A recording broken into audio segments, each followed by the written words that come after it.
Hello student, स्वागत है आपका बैंक करियर अकेडमी सीकर में। मैं हेमंत शर्मा। आज हम पढ़ने वाले हैं ट्रेन्स। ये टीएसडी के बाद नेक्स्ट टॉपिक है और ये ट्रेन के कॉन्सेप्ट्स और उसके क्वेश्चन पर बेस्ड टॉपिक है। तो आइए देखते हैं क्या है इस टॉपिक में। चलिए चलते हैं टॉपिक के अंदर। इसमें एक कॉन्सेप्ट दिया हुआ है, when train crosses a man, pole और अ ट्री। जब एक ट्रेन एक आदमी, एक खंभा या एक पेड़ को पार करती है तो वो उसकी खुद की लंबाई के बराबर दूरी तय करती है। मतलब कि उसके बैक साइड और फ्रंट साइड तक की उसकी जो लंबाई होती है उसे हम लोग दूरी कहते हैं और उसकी स्पीड एस होती है। तो समय लगता है उसको दूरी बटे चाल, यानी कि उसकी लंबाई बटे ट्रेन की ही चाल। ये एक कॉन्सेप्ट है, ये ध्यान में रखना है। देखिए, रिलेटिव स्पीड यानी कि सापेक्ष गति, या हम कह सकते हैं कि जब दो गतियां आपको कभी मिले, दो स्पीड आपको मिले, तो उनके बीच का रिलेशन ही रिलेटिव स्पीड कहलाता है। यदि वो समान दिशा में जा रही हैं, दो ऑब्जेक्ट कोई भी, तो उनके स्पीड का माइनस कर देते हैं तो रिलेटिव स्पीड आ जाती है। तो ट्रेन समान दिशा में चल रहे व्यक्ति को, ट्रेन की स्पीड s1 और व्यक्ति की स्पीड s2 है, तो समय लगेगा ट्रेन की लंबाई बटे रिलेटिव स्पीड। क्योंकि आदमी की कोई लंबाई नहीं होती, तो जब भी आदमी को कोई ट्रेन पार कर रही होती है तो ट्रेन की लंबाई को ही उसकी दूरी माना जाता है। आइए चलते आगे।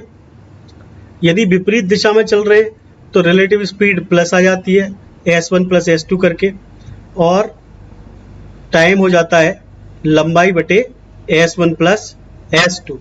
ठीक है, चलिए आगे चलते हैं। एक वीडियो है, इस वीडियो में ये जो खंबा दिखाई दे रहा है, इस खंबे को एक ट्रेन पार करती हुई दिखाई देगी आपको। तो जब ट्रेन का मुंह यहाँ खंबे के पास आ जाएगा तो काउंटडाउन शुरू होगा, और ट्रेन का बैक जब इस खंबे को पार कर लेगा तो समझ लेना कि ट्रेन इस खंबे को पार कर चुकी है। तो एंजॉय कीजिए, इस वीडियो को देखिए। ये ट्रेन आ रही है और काउंटडाउन शुरू करते हैं यहाँ से। मैं सेकेंड्स को काउंट कर रहा हूँ, देखते हैं कि ये ट्रेन लंबा एक ऑब्जेक्ट जो ट्रेन है वो इस खंबे को कितनी देर में पार कर जाती है।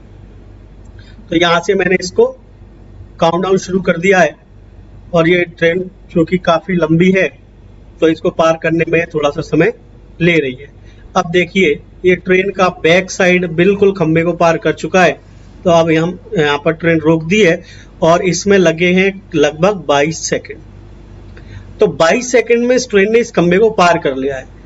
अब 22 सेकेंड में पार कर लिया है, और यदि इस ट्रेन की चाल हुई, मान लीजिए 72 किलोमीटर पर आवर, तो ये ट्रेन इसको पार करने में कितना समय लेती है, 22 सेकेंड का। तो इस ट्रेन की लंबाई पता कर लेते हैं हम लोग। ठीक है, आइए चलते हैं। देखिए, ट्रेन 72 किलोमीटर प्रति घंटे की गति से 22 सेकेंड में एक पोल को या खंबे को पार कर रही है, तो इसकी लंबाई, इसको पार करने का सबसे बेहतरीन तरीका बताता हूं मैं आपको। वैसे आपको फॉर्मूला पता है कि टाइम लगेगा ट्रेन की लंबाई बटे ट्रेन की चाल, लेकिन इसमें हमें कन्वर्जन करना पड़ता है कि लंबाई मीटर में निकालने के लिए चाल को मीटर प्रति सेकंड में कन्वर्ट करना पड़ता है। पर मैं आपको एक सिंपल सा फंडा बताता हूँ। 72 किलोमीटर प्रति घंटे को आप डायरेक्ट लिखिए 72,000 मीटर प्रति 3600 सेकंड। ये एक ही बात है, 72 किलोमीटर प्रति घंटा ही है। अब 2 जीरो से 2 जीरो कट गए और 36 से कम 36, 36 दूनी 72 यानी 20 आ गया। अब आपको सेकंड चाहिए 22, तो इस सेकंड को 22 बनाने के लिए 22 का गुणा कर दो, यहाँ भी 22 का गुणा कर दो, यानी 22 सेकंड में ट्रेन जाएगी 440 मीटर। यानी ट्रेन जाएगी का मतलब है यदि वो खंबे को पार कर रही है तो खुद की लंबाई पार करेगी। तो ट्रेन की लंबाई हो गई है यहाँ पर 440 मीटर। ठीक है ना। चलिए आइए चलते हैं, आगे देखते हैं। जब कोई रेलगाड़ी किसी पुल या प्लेटफॉर्म को पार करती है तो वह दो दूरी तय करती है, दो दूरी। एक तो लेंथ ऑफ द ट्रेन, दूसरा लेंथ ऑफ द ब्रिज या प्लेटफॉर्म। ठीक है, तो ये ध्यान रखना है कि जब भी ट्रेन के सामने कोई लंबा ऑब्जेक्ट आ गया जैसे पुल या प्लेटफॉर्म, तो दो दूरियां प्लस हो जाएंगी, एक तो ट्रेन की और एक प्लेटफॉर्म की, और समय लगेगा यहां से यहां तक जो भी लग रहा है वो। चलिए आगे चलते हैं। ये मैंने आपको एक फिर से वीडियो शो किया है, थोड़ा सा एंटरटेनिंग है, और ये 2 वीडियो ही मैंने इसमें अटैच की है, क्योंकि ये जो आप देख रहे हो सामने, ये वाला जो पार्ट देख रहे हो, यहाँ से ट्रेन आने वाली है प्लेटफॉर्म के बिल्कुल एक कॉर्नर से, और जब तक कि वो दूसरे कॉर्नर पर अपना लास्ट पार्ट यानी बैक साइड नहीं लगा देती है, तब तक उसे हम लोग मानते नहीं है कि वो क्रॉस हो चुका है।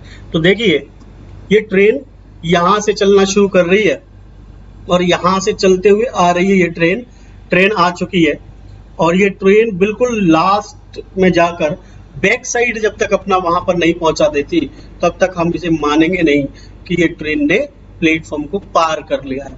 ठीक है, तो ट्रेन चल रही है और प्लेटफॉर्म पार अभी हुआ नहीं है, अभी भी नहीं हुआ है। अब धीरे धीरे जब बैक साइड लास्ट में पहुंच जाएगा तो हम मान लेंगे कि अब प्लेटफॉर्म पार हो चुका है। तो दिस इज कॉल्ड कि कोई भी ट्रेन प्लेटफॉर्म पार कैसे करती है। ठीक है, इसीलिए हम पूरे प्लेटफॉर्म की लंबाई और ट्रेन की खुद की लंबाई को दोनों को जोड़ते हैं। चलिए आगे चलते हैं। ये समझ में तो आपको आ गया होगा कि एक 240 मीटर लंबा प्लेटफॉर्म है, 24 सेकंड में एक 240 मीटर लंबी ट्रेन है, 24 सेकंड में एक खंबे को पार करती है, पोल को पार करती है। तो ये ट्रेन है और 240 मीटर लंबी है, तो 24 सेकंड इसको लगते हैं पोल को पार करने में, यानी खुद की लंबाई को पार करने में। अब आगे प्लेटफॉर्म बना दिया मैंने, ये प्लेटफॉर्म रहा, ये 650 मीटर लंबा दिखाई दे रहा है यहाँ पर क्वेश्चन के अकॉर्डिंग। प्लेटफॉर्म 650 मीटर लंबा है, तो 24 की 0 हटाएंगे तो 24 सेकंड आएंगे, ये रिलेशन है। तो 650 की 0 हटाएंगे तो 65 सेकंड आएंगे, ये भी इसी के अकॉर्डिंग रिलेशन हो जाएगा। तो फाइनली यहाँ से यहाँ तक का जो समय लग रहा है वो 24 प्लस 65 यानी कि 89 सेकंड लग जाएगा। तो प्लेटफॉर्म को पार करने में वो समय ट्रेन इतना समय लेगी। ठीक है, बड़ा सिंपल सा है। यदि वो किसी खंबे को पार करती तो सिर्फ इतना ही समय लेती। ओके, चलिए आगे चलते हैं। तो इस तरीके से आप क्वेश्चन को सॉल्व कर सकते हैं। ये देखिए एक कॉन्सेप्ट और है कि 2 ऑब्जेक्ट है, पहला ऑब्जेक्ट इसी दिशा में जा रहे हैं, दूसरा भी सेम डायरेक्शन में, दोनों जा रहे हैं। इनकी चालें S1 S2 है, तो चालें क्या हो जाएंगी, चालें माइनस हो जाएंगी, समान दिशा में चालें माइनस हो जाएंगी, और हमेशा इनकी लंबाइयां जुड़ेंगी। तो समय लगेगा दूरी बटे चाल, तो दूरी जुड़ेगी, लंबाइयां जुड़ेंगी और चालें घट जाएंगी। क्यों? क्योंकि समान दिशा है। यदि दिशा विपरीत होती तो चालें क्या हो जाती, चालें जुड़ जाती। चलिए आगे चलते हैं। ये क्वेश्चन है कि 2 रेलगाड़ियां हैं P और Q, इनकी स्पीड है 96 और 60 और एक ही दिशा में चलती है, एक ही दिशा में चल रही है, एक ही दिशा में चलती है। तो सबसे पहले रिलेटिव स्पीड निकाल लो भाई इसकी, क्योंकि रिलेटिव स्पीड तो रखनी पड़ेगी। रिलेटिव स्पीड क्या होगी, 96 माइनस 60, क्योंकि एक ही दिशा में। तो फाइनली आपकी जो स्पीड है वो ये काम करेगी। ठीक है, अब ट्रेन एक 120 मीटर लंबी है, दूसरी 240, तो इसका मतलब ये है कि इनकी लंबाइयां जुड़ेंगी। तो हमारे पास एक स्पीड आ गई। अब एक ही लाइन में लिखने के लिए हम इस स्पीड को ऐसे एक्सप्रेस कर सकते हैं कि ये जो काम चल रहा है ये 36,000 मीटर प्रति 3600 सेकंड में चल रहा है, यानी कि 1 और ये 10। लेकिन हमें 120 और 240 360 चाहिए, तो 360 चाहिए तो 36 का गुणा कर दो, इधर भी 36 का गुणा कर दो, तो 36 सेकंड में 360 चलेगी, यानी दोनों ट्रेनें 36 सेकंड में एक दूसरे को क्रॉस कर जाएगी। या हम 0-0 काटते तो 360 यहाँ पर बना हुआ पहले से ही था, 2 0 काट के, तो 2 0 काट के 36 यहाँ पर पहले से ही मिल जाता हमें। चलिए आगे चलते। यदि दिशाएं विपरीत हैं, ये इस तरफ मुंह है, इस तरफ मुंह है, अपोजिट डायरेक्शन, तो बस लंबाई तो जुड़ेगी लेकिन चालें भी जुड़ेंगी साथ में, तो इतना टाइम लगने वाला है। चलिए आगे चलते। 150 मीटर और 300 मीटर यानी 450 मीटर की दूरी तय करनी है, और 55 किलोमीटर और 80 किलोमीटर के हिसाब से विपरीत दिशा में चालें जुड़ने वाली हैं। तो अब चालें हो गई हैं 55 प्लस 80 135 किलोमीटर प्रति घंटा। अब आपको क्या चाहिए, आपको दूरी तय करनी है। यहाँ पर ध्यान से देखना, 150 और 300 यानी 450, तो 2 जीरो से 2 जीरो ये कैंसिल आउट कर दो, इसे आप काट दो 3 से, 3 चौके 12, 3 पंजे 15 आ गया 450, इसे 3 से काट दो, कितना आ गया 12। तो डायरेक्ट आंसर आ गया कि 450 यानी कि 12 सेकेंड। 450 में दो चीजें शामिल हैं, एक पहली ट्रेन की लंबाई, एक दूसरी ट्रेन की लंबाई, दोनों जुड़ी हुई, पहली ट्रेन की 150, दूसरी ट्रेन की 300, तो करेक्ट आंसर आ गया 12 सेकेंड। चलिए आगे चलते हैं। लंबाई 250 मीटर की एक ट्रेन 60 किलोमीटर की चाल से चल रही है। रेलवे स्टेशन पे खड़ी स्थिर वस्तु को पार करने में कितना समय लगेगा? बड़ा सिंपल है, 60 किलोमीटर के हिसाब से 60,000 मीटर 3600 सेकेंड। 2 जीरो से 2 जीरो कट गई और आप इसे 1 से 6 से काटो तो 100, 6 से काटो तो 6। अब 2.5 से गुणा कर दो तो आ गया 250 मीटर, 2.5 से गुणा कर दो तो आ गया 15 सेकेंड, यानी कि करेक्ट आंसर 15 सेकेंड। 15 सेकेंड में पार कर लेगी। तो इतना आसान है कॉन्सेप्ट वाइज चलना, कोई जरूरी नहीं है कि हम फॉर्मूला ही लगाएं। क्वेश्चन नंबर 2 पे चलते हैं कि एक सिग्नल पोस्ट है, मतलब खंबा है, खंबे को पार करने में 10 सेकंड लग रहे हैं, यानी ट्रेन को अपने आप को पार करने में 10 सेकंड लग रहे हैं, और 15 मिनट में इतनी किलोमीटर की दूरी तय करती है। तो इसे चाल बना लो, देखो 15 का 4 से गुणा करो 60 मिनट यानी 1 घंटे में, इसका भी 4 से गुणा करो तो ये हो जाएगा 45 दूनी 90, यानी कि 90,000 मीटर प्रति 3600 सेकेंड, या हम कह सकते हैं कि 90 किलोमीटर प्रति घंटा। अब 10 सेकेंड में पार कर रही है तो खुद की लंबाई 10 सेकेंड में तय कर रही है, तो 10 सेकेंड के लिए 0 से 0 हटा दिया, 6 से काटा 60 आ गया, 6 से काटा तो 6 एकम 6, 6 पंजे 30, 1500 आ गया, 6 से काटा 10 सेकेंड आ गया, 6 से काटा तो 6 दूनी 12 और 6 पंजे 30, 250 आ गया। तो इसका क्या कितना है लंबाई ट्रेन की? 250 मीटर की लंबाई। बड़ा सिंपल सा फंडा है। चलिए आगे चलते। चंडीगढ़ एक्सप्रेस 100 मीटर लंबी है, तो ये 100 मीटर लंबी ट्रेन है। 60 किलोमीटर की चाल से 150 मीटर लंबे प्लेटफॉर्म को पार करेगी, तो टोटल लंबाई कितनी होगी? 250। चलिए चेक करते हैं। 60 की चाल है तो 60,000 मीटर 3600 सेकेंड। अब देखो 2 जीरो से 2 जीरो कैंसिल आउट हो गई, 6 से कटा तो ये 100, 6 से कटा तो ये 6, तो 100 में 6 सेकंड लग रहे हैं, तो 100 का 1.5 गुने में 6 का 1.5 गुना 9 सेकंड यहाँ लग जाएंगे। तो टोटल मिला के यहाँ से यहाँ तक प्लेटफॉर्म को पार करने में लगा समय हो जाएगा 6 + 9 15 सेकंड। है ना आसान? चलिए आगे चलते हैं। 60 किलोमीटर प्रति घंटे की चाल से चलने वाले 15 सेकंड में ट्रेन के समान दिशा में 6 किलोमीटर की चाल से एक व्यक्ति चल रहा है प्लेटफॉर्म पर और उसको वो पार कर रही है। तो 6 किलोमीटर व्यक्ति की चाल और 60 किलोमीटर ट्रेन की चाल, रिलेटिव स्पीड हो जाएगी समान दिशा में माइनस, तो 60 - 6 कितना? 54,000 मीटर प्रति 3600 सेकेंड। अब आपको 15 सेकेंड में ट्रेन किसी व्यक्ति को पार कर रही है, यानी वो अपने आप को 15 सेकेंड में पार कर रही है, और पुल को पार करने में उसे लग रहा है 30 सेकेंड, तो 15 ये और 15 ये, तो इसका मतलब है कि ट्रेन और प्लेटफॉर्म समान लंबाई के हैं। तो ये ऑप्शन सी इस तरह से आप बिना निकाले आंसर पता कर सकते हो, क्योंकि समान लंबाई इसी में दी है। फिर भी हम पता कर लेते हैं, कोई बात नहीं है, हम 15 सेकेंड में यहाँ पता कर लेते हैं। तो 2 जीरो से 2 जीरो ये कैंसिल आउट हुई, तो 9 से काटा तो 4 बार और 9 से काटा तो 60 बार। अब 4 एकम 4, 4 से काटा इसे 15, तो यहाँ पर सेकंड 15 बनाने के लिए 15 का गुणा करना पड़ेगा, यहाँ पर भी 15 का गुणा कर दो, तो 225 मीटर की लंबाई ट्रेन की है। तो 225 मीटर की लंबाई ट्रेन की है, यानी कि ये 225 मीटर है, तो ये भी 225 मीटर होगा। तो टोटल दोनों की लंबाई बराबर बराबर के हिसाब से 450 मीटर की लंबाई को पार करने में 30 सेकंड का समय लगेगा। चलिए चलते हैं आगे। 200 मीटर की चेन्नई एक्सप्रेस 52 किलोमीटर प्रति घंटे की गति से चलती है और एक व्यक्ति प्लेटफॉर्म पर ट्रेन के विपरीत दिशा में 20 की चाल से चलता है। अब विपरीत दिशा में चालें क्या होती है? जुड़ जाती है।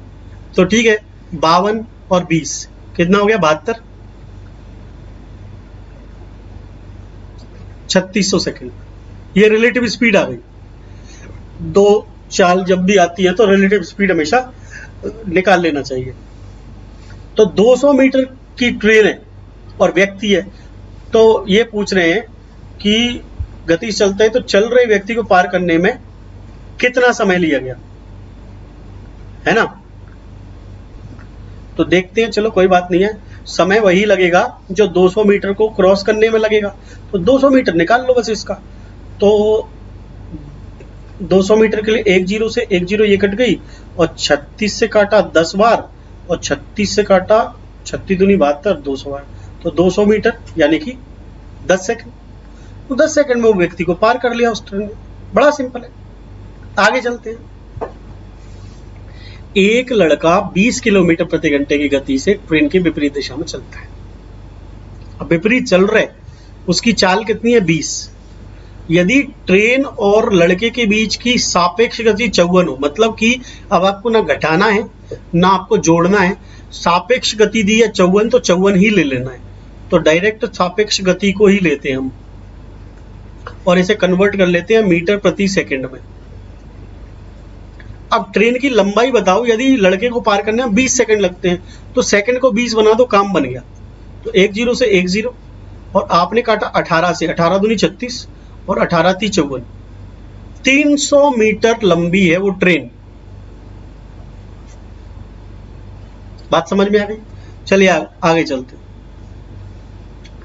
एक लड़का ट्रेन के एक ही दिशा में 10 किलोमीटर की चाल से जा रहा है और ट्रेन 91 से, तो एक ही दिशा में रिलेटिव स्पीड क्या आ जाएगी, माइनस हो जाएगी, यानी कि 91 माइनस 10 81 किलोमीटर प्रति घंटा।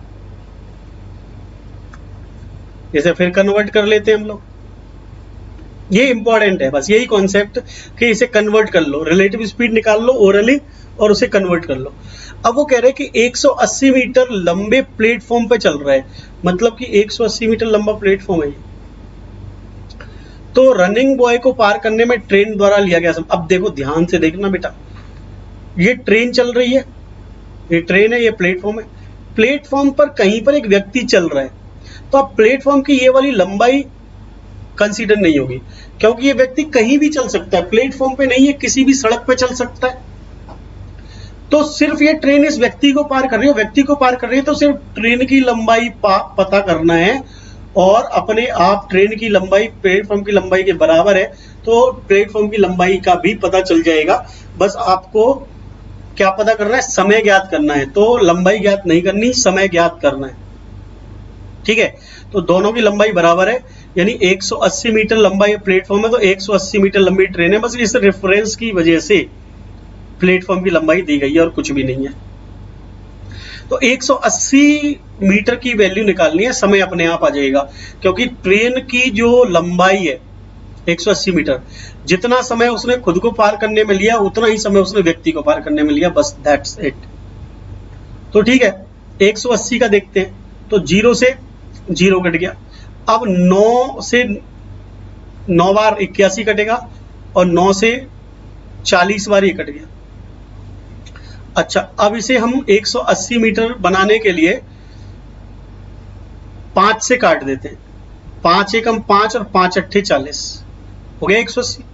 तो 5 अट्ठे 40, सिर्फ 8 सेकंड का समय लग रहा है, तो 8 सेकंड मतलब बी आंसर है इसका। इस तरीके से आप चीजों को जोड़ के या चीजों को ओरली समझ के काम कर सकते हैं कि किस चीज को इंपॉर्टेंट है लिखना और किस चीज को इंपॉर्टेंट है अवॉइड करना। बाकी फॉर्मूले से भी कर सकते हो, पर वो टाइम लेता है, तो हर चीज लिख के कन्वर्ट करना जरूरी नहीं होता है। आप डायरेक्टली कुछ चीजें ऐसी हैं जिनको आप ओरली लिख के और उसे एक लाइन में कन्वर्ट करके you can find out answer. चलिए खैर आगे चलते हैं। एक व्यक्ति रेलवे ट्रैक के किनारे 5 किलोमीटर प्रति घंटे की चाल से चल रहा है और 200 मीटर आगे है वो ट्रेन से, और ट्रेन 100 मीटर लंबी है। तो अब देखो ये काउंटेबल है, ट्रेन 100 मीटर लंबी है और व्यक्ति यहां पर नहीं है, व्यक्ति कहीं यहां पर है इस जगह पर, जो कि 200 मीटर आगे है। अब ट्रेन यदि यहां से चलेगी, यहां से काउंटडाउन शुरू होगा इस व्यक्ति तक, तो ये पूरा टाइम कवर होगा, यानी कि 300 मीटर की दूरी कवर होगी। तो 5 की चाल से ये व्यक्ति चल रहा है और 65 की चाल से ये ट्रेन चल रही है और समान दिशा में चल रहे हैं उसी दिशा में, तो रिलेटिव स्पीड माइनस हो जाएगी। तो रिलेटिव स्पीड कितनी आनी चाहिए?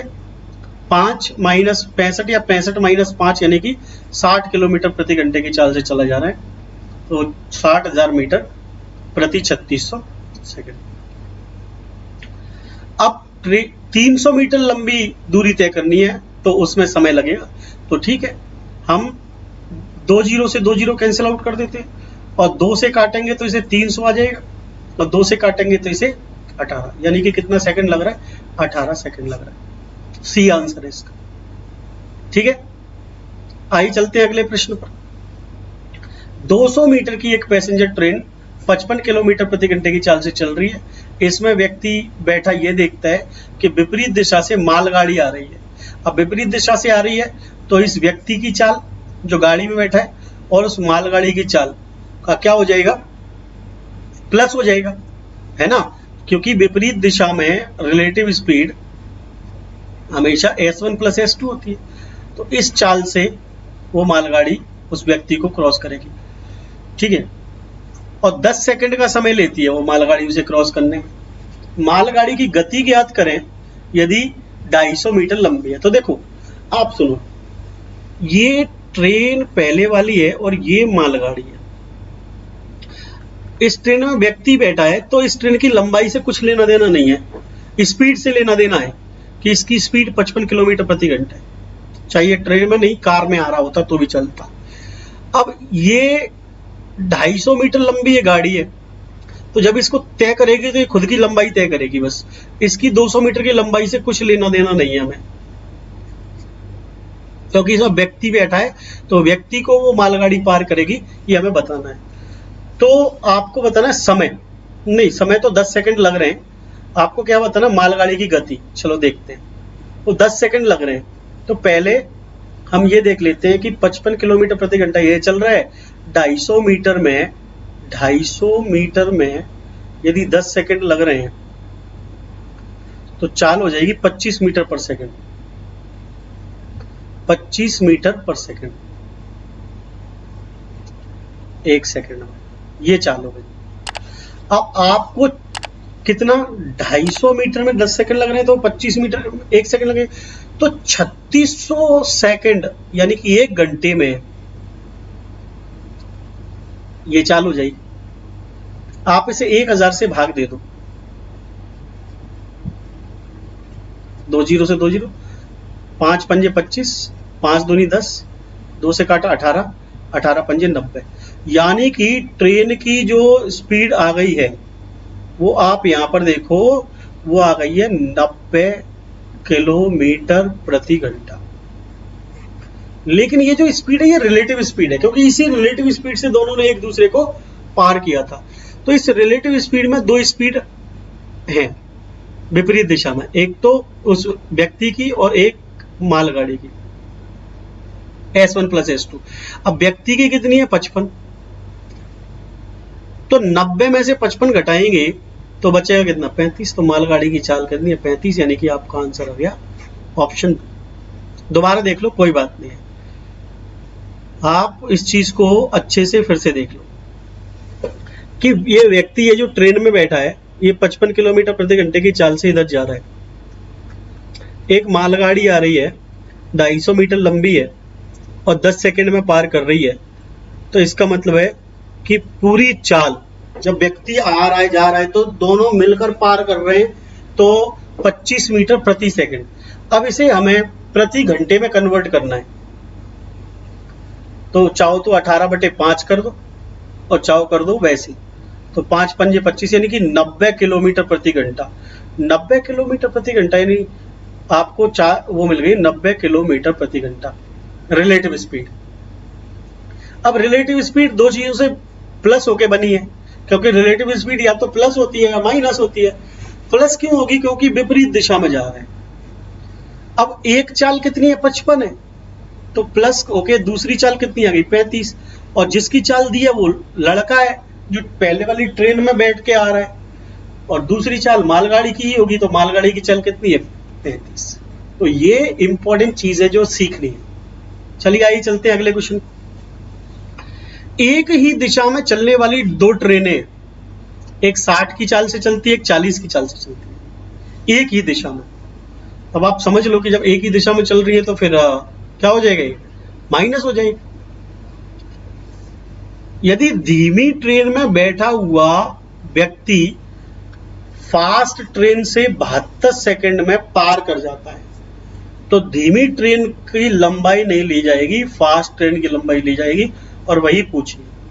तो ठीक है, कोई बात नहीं है, रिलेटिव स्पीड तो लगेगी ही लगेगी। तो 60 माइनस 40 मतलब कि 20,000 मीटर प्रति 3600 सेकंड। ये तो लगनी है। अब हमें चाहिए 72 सेकंड, तो 2 जीरो से 2 जीरो कैंसिल आ गए, 36 दूनी 72, और ये कितना 400। अब 400 मीटर में वैसे तो दो दूरियां भी जुड़नी चाहिए, पर दो दूरियां तब जुड़ती हैं जब दो ऑब्जेक्ट लंबाई के हो। एक तरफ से लड़का आ रहा है, व्यक्ति आ रहा है, वो ट्रेन में भले ही बैठा है लेकिन व्यक्ति पार कर रहा है किसको, ट्रेन को। कि यदि धीमी ट्रेन में बैठा हुआ आदमी, तो आदमी पार कर रहा है तो जो दूसरी ट्रेन को पार कर रहा है वो उसी की लंबाई को पार करेगा। यानी दूसरी ट्रेन की लंबाई कितनी है, 400 मीटर, तो तेज ट्रेन की लंबाई है 400 मीटर। बड़ा सिंपल सा फंडा है। हाँ, यदि ये दोनों ट्रेनें होती तो 400 के दो टुकड़े हो जाते, एक ट्रेन का कुछ लंबाई होती है, दूसरी ट्रेन की कुछ लंबाई होती है, पर यहाँ पर इसकी जगह व्यक्ति को लिए जा रहा है। व्यक्ति की कोई लंबाई नहीं होती है, व्यक्ति की लंबाई 0 होती है, इसीलिए इस ट्रेन की लंबाई को ही कंसीडर करेंगे 400 मीटर। चलिए आगे चलते हैं दूसरे क्वेश्चन। ये रहा दूसरा क्वेश्चन। दो शहर 265 किलोमीटर दूर है। एक मोटरसाइकिल चालक बिंदु P से प्रारंभ करके Q तक 8 बजे 25 की चाल से निकलता है। मतलब बिंदु P ये रहा और बिंदु Q ये रहा, और एक व्यक्ति 8 बजे निकल रहा है यहां से at the rate of 25 kilometre per hour, और एक व्यक्ति Q है जो P से 20 की चाल से 9 बजे निकल रहा है। तो 9 AM यहां से निकलेगा इधर को at the rate of 20 kilometre per hour. ठीक है, अब क्या कर रहे हैं ये कि जैसे ये 9 बजे चलता है और ये 8 बजे चलता है तो रिलेटिव स्पीड नहीं बनेगी।